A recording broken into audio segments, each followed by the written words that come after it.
Hi there, my name is Sarah Elizabeth and welcome to my YouTube channel. Welcome to this video.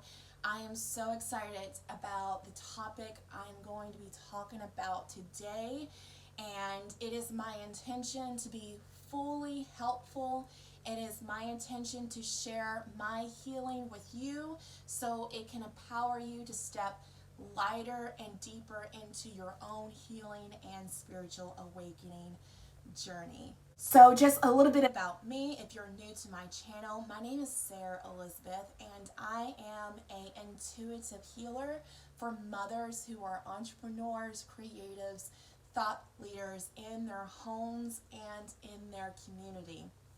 And what I do, I hold space in a workshop setting, in a one-on-one setting, in a retreat setting to help them really deep dive inside of themselves, give them tools, rituals, and practices to help them step into their heart space and share and create from that space.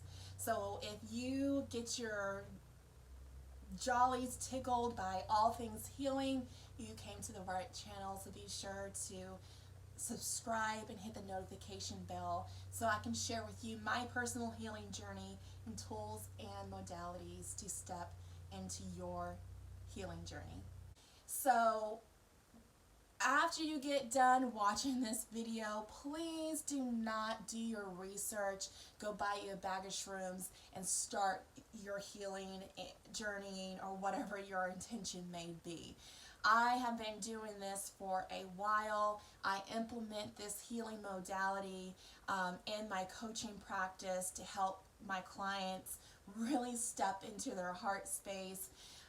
And the reason why I say that is because there is certainty that comes through a psychedelic journey that is meant to crack you open and let you know about your light.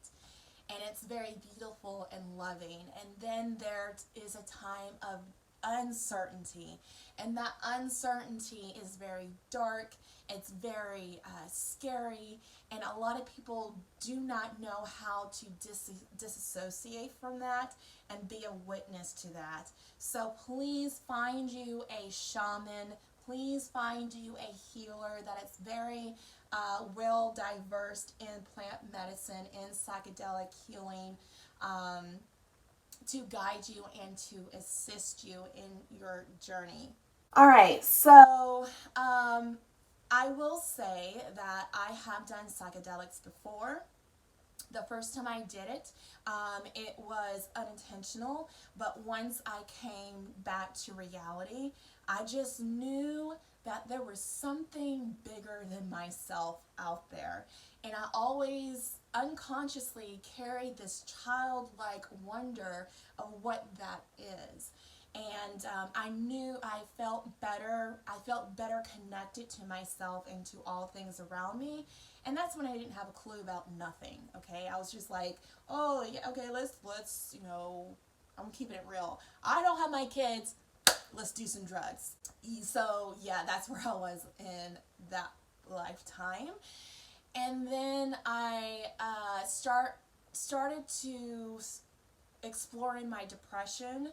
I started exploring my purpose, and that led me into healing my childhood trauma, to healing myself, and to really start stepping into my purpose, into my divine will that God called for my life. And so once I did an extensive amount of self-healing, Mother Ayahuasca called my name and she said that you are ready. And I knew it wasn't a fluke because it was so crazy. 30 days later, everything lined out and I met Mother Ayahuasca face to face, and it was a beautiful and expansive journey. I will leave a video for you guys to learn more about that. And so I'm a huge believer in plant medicine for whatever highest intention, you know, that may be. So in 2019, I started to get a dis-ease within my body. in my uterus, my womb space, my sacral energetic center. It was not producing enough hormones, and it was overproducing hormones. And if it wasn't leveled, I started to experience anxiety. I started to experience suicidal thoughts, and I knew that this wasn't from depression, I knew this was not depression. This was something radically different. And so I came to find out that this disease is called PMDD, and it's where you start a week before ovulating, you turn into like this completely different psychotic person. And that's where I was at, and learning to release at this moment. So I knew that it was time to journey within myself, physically, through journaling, gratitude work, through subconscious work, and I was doing all of those things. And yes, it was making the dis-ease in my body better, but I was not whole, if that makes sense. So I was driving home after doing a workshop, and in my mind, that was like the crummiest workshop that I've ever hosted in my life, because I was so disconnected. My PMDD activated like the day before, and it was just really, for me, I knew that was not my best work. So holding on to that and saying, okay, I really need to find a way to overcome whatever this is in my body. And on that 8-hour drive, I received this thought: it's time to do magic mushrooms. And I was like, the what? What, you want me to go on a magic mushroom trip? And my higher self was like, yeah, it's time. It's time. And I'm like, okay. And I had the understanding of, what I learned from my ayahuasca trip. I knew I can turn that also into my magic mushroom trip journey, whatever you want to call it. So I started doing research. I learned that, the history of it, how it became banned and why it was banned, which I already knew that already, but I was learning how it was starting to make a comeback, how psychiatrists are using the medicines to treat PTSD and anxiety and addiction, and how certain states are now decriminalizing psilocybin, magic mushrooms. So once the information started coming to me, I received certainty that, okay, this is something that I'm open to trying. And luckily, I live in a state where healing is easily accessible. So I received psilocybin, and the first thing I did was really connect to the medicine. Psilocybin preferred to be called earth medicine. So I was calling her earth medicine. I was really connecting to it, setting my intentions with the medicine, and and just releasing the outcome of it.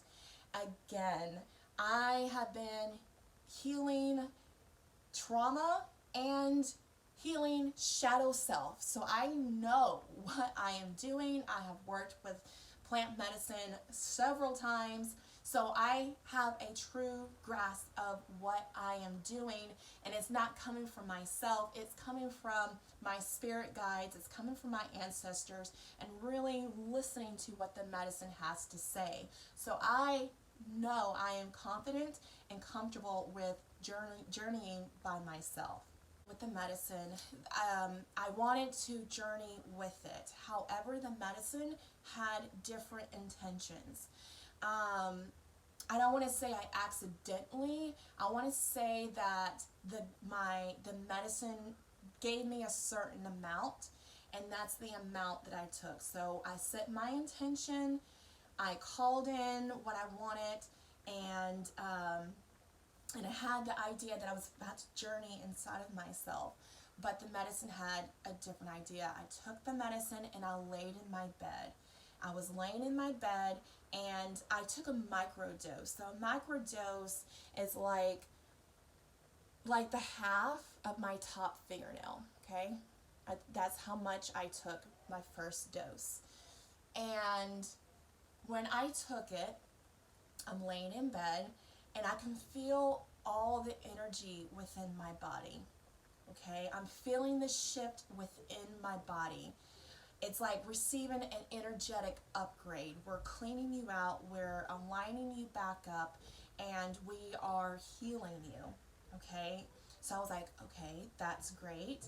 And then the most beautiful thing happened. Here is something that I will never forget, and I know that this medicine was working in my highest favor. The next thing that I began to notice was all the neurons and the electric nodes and byways and highways in my brain connecting. Okay, so I mentioned that I've been doing a lot of subconscious work, and it felt like all the subconscious work was stuck right here. It wasn't going anywhere else, okay? And remember, I was kind of feeling better, but I wasn't feeling whole.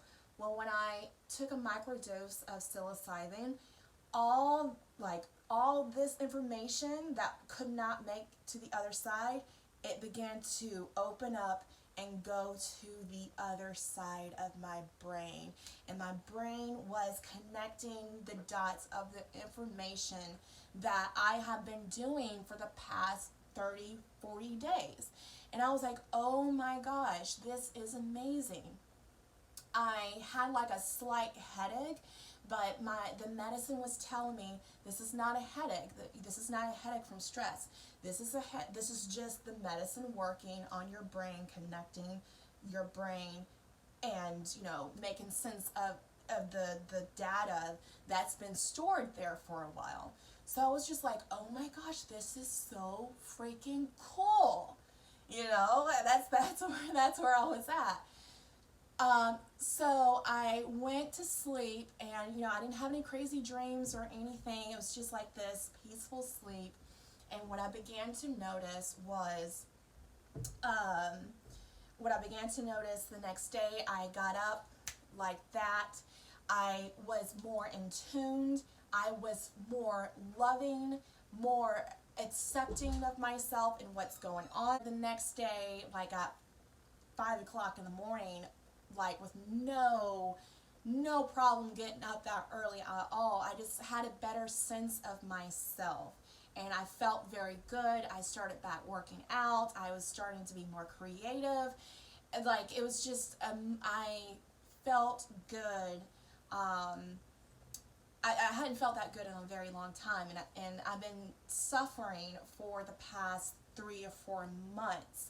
So to receive that breakthrough from suffering, it was very, very, very assuring and very comforting. So I started researching microdosing because I didn't know that was a thing. I didn't know that was a word. So I started researching microdosing and learning how people microdose. So based off that information, I microdosed psilocybin for about a month and a half. And again, I took like a size of, a fingernail right here, half of my fingernail, the top fingernail. And I microdosed for a month and a half. So basically what I did was, on Sunday, I would take my microdose, and that would carry me into Thursday. And from Thursday to Sunday, or maybe it was Wednesday, so I microdosed twice a week, okay? And when the microdose, once I started not feeling called to microdose anymore, when I stopped microdosing, I wasn't itching for more. I wasn't like, you know how you start doing cocaine or meth or something, or start drinking heavily, and you're like, oh, I need, you know how you know what I'm talking about, or you've seen someone act like that. I was not experiencing any of that. It was just like, okay, I can go, I can live without it, you know what I'm saying? So that's what I was doing.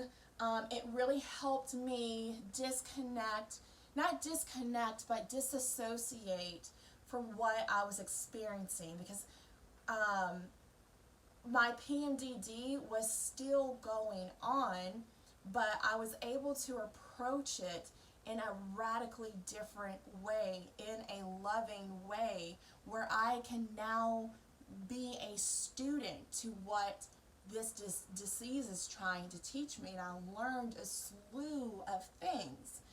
I was able to be more present with my kids. I was able to be more present with my work. It radically changed my whole outlook on things, and just it helped me so very much. You know, right before I started microdosing psilocybin, I I was exercising all of my resources, so I had to try antidepressants, and within 12 hours the antidepressants kicked in, and it was like I was in a very closed, confined glass box, wanting to be, but I just could not be. Well, when I started microdosing psilocybin, I was unlimited, okay? And I was myself. I tell people that what microdosing does for people, that's what depression medicine should do for people, but unfortunately, it just shuts everything down and makes you feel 10 times worse. Where microdosing psilocybin helps you create a deeper awareness about yourself and approach those ways in a loving way. So I'm very, very, very grateful, you know, for, you know, receiving that thought and receiving that information. So I did journey one time with with psilocybin, with the earth medicine, and this is when I was microdosing. I felt the end of the journey with microdosing. And at the beginning, I kind of set my intention, well, I will journey inside of myself when my womb is at its lowest point, when I'm experiencing that pain and when I'm experiencing these thoughts. And what that day came, and things just happened in divine order. I was in a very low spot. I was in a very low state, and I took my microdose, and I tell people I accidentally overdosed my microdose. And when I went to bed that night, I opened my eyes. I was like, oh, we're journeying. Like, this is happening right now. So I'm going to set my intention, which I already kind of did, so that's kind of cool. But I'm going to call in protection, and we're gonna meet whatever's going on for the first time. And I met whatever it is that's going on for the first time. And I'm not going to get into the story of the journey, because I feel like that's, for me, maybe too dark and deep and wide for people to consciously understand, instead of seeing it in a different light. So I'm not going to get into that. But the next day, and I'm still trying to put things together, like what was, you know, I'm trying to put it all together. And from that moment, I had to make some decisions for my mental health, for my womb health, and that's a different story. That's going to be a different story with PMDD and the Depo-Vero shot. So I feel like that was a magical moment where my higher self, the medicine, was saying, okay, my work here is done. My work here is done. Here's the next step to help, because you're going to have to, I've been bracing the pain, like, imagine living with a stumped toe for 3 months. You can't stop the pain. That's where I was at. And the medicine was like, I'm done here. Here's your next step. God bless you. So that happened at the beginning of December, and I have not microdosed, and I have not journeyed with psilocybin, and I don't feel like an itching to. I'm not addicted to it. Did it bring healing to my womb? No, it did not, but it did give me the next step, which I will share later on my YouTube channel. But let me tell you the biggest healing and release that I got. And I am so grateful because I believe that God works in mysterious ways, because I had an addiction that I could not release, and that was drinking. I remember walking the track in my backyard saying, God, I know I have a drinking problem, and I can't stop drinking. I don't know how to stop drinking. So I'm just going to work through it. That's all I'm going to do. And if I just have to drink my way through it, then that's what I'm going to do. Since microdosing and healing with psilocybin, the temptation, the addiction, the calling, the taste, the energy, the substance of alcohol has left my body. I have not had a drink in over 90 days. I have no desire for it. I don't feel called to it. It is a piece of cake to say, no, I do not want to drink. Beforehand, it was just like, no, I don't want to drink. But I was just like, but I really do want to drink. I want to drink. I want to drink. And then I would break down, start drinking, and become the funnest drunk you have ever been around. And, the psilocybin taught me why I drink, in a loving way. Well, why do I drink? It's because I'm the fun person. People like this part of me because I'm fun, and drinking allows me to be fun. And psilocybin taught me, well, if you can't tap into your inner source and be fun, what are you, is it worth it? We just had this really unique conversation about alcohol.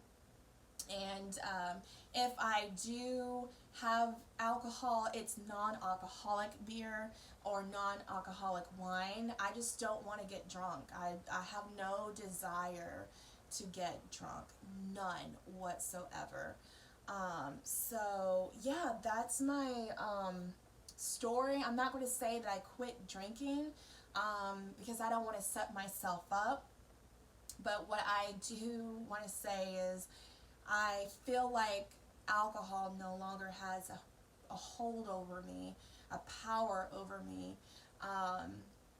And I don't have to drink to be fun. I don't have to drink to socialize. I don't have to drink, at all. So that's something that microdosing shrooms has done for me, and I'm very, very grateful for that. So I know this was a lot, but I really wanted to put that information out there. Especially coming from a woman of color, especially coming from a woman, and especially coming from a mother. It's not like, I'm getting high in my bedroom. It's not like, I'm ignoring all of my responsibility. And that's something why I wanted to create this video, is to break that stigma, to break that society's idea of healing with what God put it on earth originally for us to heal with. Because, I just wanted to show people the true power, the healing power of plant medicine through psilocybin. So I pray that this video has supported you. I pray that this video inspired you in some type of way. Be sure to leave a comment below of your aha moments. And much love, peace, and light to each and every one of you. Thank you for watching. Give me a thumbs up. I love each and every one of you. Thank you.